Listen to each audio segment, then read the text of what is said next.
Welcome to the State of Tech, the European edition, Tuesday, May 19, 2026. I'm Samantha Lawrence. And I'm Bob Russell. Today, Dell and NVIDIA bring agentic AI to your desk. Google unveils a major Gemini upgrade at I/O. Anthropic briefs G20 regulators on cybersecurity risks from its frontier model. A Korean court limits a Samsung strike to protect chip supply. Plus, two things you can actually try this week: a Korean startup teaching robots by watching master craftsmen, and a smarter customer service AI for businesses. Let's start with Dell. Dell Technologies and NVIDIA have launched something called Dell Desk-Side Agentic AI. In plain English, it's a powerful machine that sits in your office and runs autonomous AI agents locally, no cloud connection required. It's an expansion of their AI factory partnership, aimed at teams who want AI workflows that don't ship sensitive data off-site. And the reason this lands today is cost and control.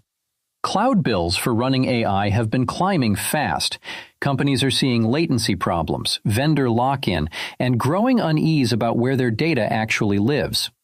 A local box that can run agentic workflows, meaning AI that takes multi-step actions on its own, changes that calculation. The target audience is work groups inside larger firms. Think legal teams processing contracts, engineering teams running simulations, or finance teams crunching forecasts. Instead of sending all that to a hyperscaler, the work happens on a machine down the hall. There's a market shift here, too. For 2 years, the story has been AI lives in the cloud. Only the big three can host it. Dell and NVIDIA are pushing back, arguing serious AI workloads can sit on premises again. If that catches on, the cloud growth curve for AI flattens. The trade-off is upfront capital expense versus monthly cloud spend. For organizations with strict data rules, that's an easy decision. For others, it depends on usage patterns. And it puts pressure on cloud providers to sharpen their pricing on AI services, because suddenly there's a real alternative for customers who want to keep AI in-house. One caveat: local AI hardware is only as good as the models running on it, and the software support around agentic workflows is still maturing. Early buyers will be doing some of the integration work themselves. True, but for organizations that have been waiting for a credible, non-cloud option, this is the most serious offering yet. The agentic AI conversation just got a new venue, and it's not a data center in Virginia. Over to Mountain View. Google opened its I/O Developer Conference with a big Gemini update, widely expected to be Gemini 4.0. The headline feature: AI that can carry out complex, multi-step tasks across different Android apps with the user's approval. So instead of asking your phone to set a timer, you ask it to book a restaurant, message 3 friends, and add it to your calendar, and it actually does all of that across separate apps. That's the promise. Whether it works smoothly in daily use is the next question. Google is positioning this as the foundation layer for Android going forward. Every new feature in the coming year will lean on it. That's a strategic bet against OpenAI and Anthropic, who don't own a phone operating system. There's also a competitive angle around timing. OpenAI is rumored to have its next model close to launch. Google wants developers building on Gemini before that happens. The user impact comes down to whether app automation actually saves time or just creates new failure modes. Letting AI act on your behalf is convenient until it books the wrong restaurant or messages the wrong person. The other thing to watch is battery life and data use. Running agents continuously in the background is expensive on both fronts, and Google has been quiet about that side of it. It always is at launch. We'll see the real numbers once people use it for a few weeks. Quick interruption. If you listen to the State of Tech regularly, hit that like button and subscribe. That way you'll never miss an episode. Okay. Moving on. Anthropic has been talking to G20 financial regulators, including the Financial Stability Board, about the cybersecurity risk profile of its advanced Claude Mythos model. That's an unusual move, and it tells you how seriously regulators are taking frontier AI. Alongside that, Anthropic clarified its Project Glasswing plan, which lets partners like Amazon, Microsoft, NVIDIA, and Apple use a preview version of Mythos for defensive cybersecurity work. The worry: If a model is smart enough to defend systems, it's smart enough to attack them. And financial systems are the obvious concern. A model that can find vulnerabilities in banking infrastructure is both a defensive tool and a weapon, depending on who's holding it. Anthropic is trying to get ahead of regulators by briefing them directly. It's a clever positioning move. Instead of waiting to be regulated, Anthropic walks into the room with the regulators and frames the conversation. It also makes life harder for competitors who haven't done the same. The risk profile of frontier models being discussed at G20 level shows how AI has moved from a tech industry topic to a financial stability topic in under 2 years. That's a fast escalation. The unresolved question is whether briefings like this become standard practice or stay voluntary. Right now, it's goodwill from Anthropic.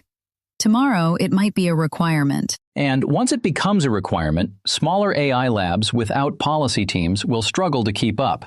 That further concentrates frontier AI in the hands of a few well-resourced players. A South Korean court has ordered Samsung Electronics' labor union to maintain minimum staffing at its semiconductor plants, even if the planned general strike goes ahead.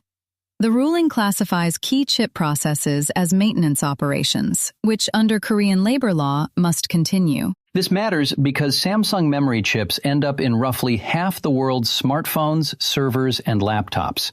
A real shutdown, even short, ripples through global supply chains within days. The court has effectively limited the union's leverage. It's also a precedent.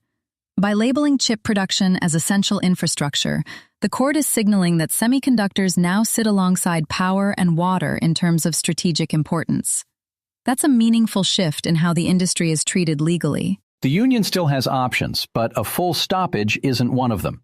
Expect more targeted actions, slowdowns, or selective walkouts that put pressure on Samsung without triggering the court order. For Samsung, it buys breathing room.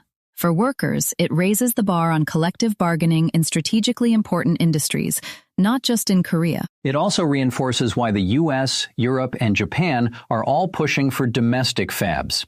One labor dispute on the other side of the world shouldn't be able to stall your industrial base. To close out, 2 things worth your attention this week: a fresh approach to teaching robots and a smarter way for companies to handle customer calls. South Korean startup RLWRLD is taking an interesting angle on training robots. Instead of writing rules or generating synthetic data, they're filming skilled human workers doing their jobs. Hotel staff folding napkins, logistics workers handling fragile goods, that kind of detailed expertise. They're building what they call universal AI brains, software that lets robots perceive, decide, and act with human-like skill. The data comes from people who've spent years mastering small physical tasks that are surprisingly hard to automate. The reason this is worth knowing about, most robot training so far has been either rule-based or done in simulation. Both have limits. Real human dexterity is messy in ways simulations don't capture. A napkin fold involves dozens of tiny adjustments a master worker does without thinking. RLWRLD is targeting deployment in industrial sites and potentially homes by 2028. That's ambitious, but the approach is concrete. They're partnering with companies in hospitality and logistics to collect the data on site. If you're curious about where robotics is heading, this is worth following. It's a different bet from what Boston Dynamics or Tesla are doing. They're going humanoid first and figuring out skills later. RLWRLD is going skill first and worrying about the body later. There's also a quiet ethical question. The master craftsmen being recorded are essentially training their own replacements. The startup says it compensates workers for their time, but the longer-term picture is uncomfortable. And it's a useful reminder that the robotics race isn't only being run in California. Korean and Japanese players are doing serious work with a very different philosophy. Wiz.ai has launched Wizlin, a customer service AI platform that goes well beyond the chatbots most of us have suffered through. It handles real-time voice conversations, copes with interruptions, speaks multiple dialects, and has compliance guardrails built in for regulated industries like banking. The reason this matters for ordinary users: if you've ever been stuck in a phone menu or argued with a bot that doesn't understand you, this is the category trying to fix that. Whether it succeeds in practice is another question, but the bar is finally rising. For business listeners, Wizlin is a deployable platform, not a research project. It integrates with existing enterprise systems, which is usually where these tools fall over. The compliance angle, especially for financial services, is the differentiator. Most AI chatbots can't handle regulated conversations safely. The honest test is what these calls sound like in 6 months. The promise of natural AI conversation has been made before. The difference now is the underlying models are genuinely better at handling messy, real-world dialogue. If you run a customer service team, even a small one, it's worth requesting a demo this week to see where the technology actually sits today versus the marketing. Today we covered Dell and NVIDIA's desk-side agentic AI, Google's Gemini 4.0 reveal, Anthropic briefing G20 regulators, the Samsung strike ruling, a Korean startup teaching robots from craftsmen, and Wizlin for smarter customer service. Want to know more or react? Visit stateoftech.eu or email us at info@doorzetters.net. State of Tech, the tech world in 15 minutes.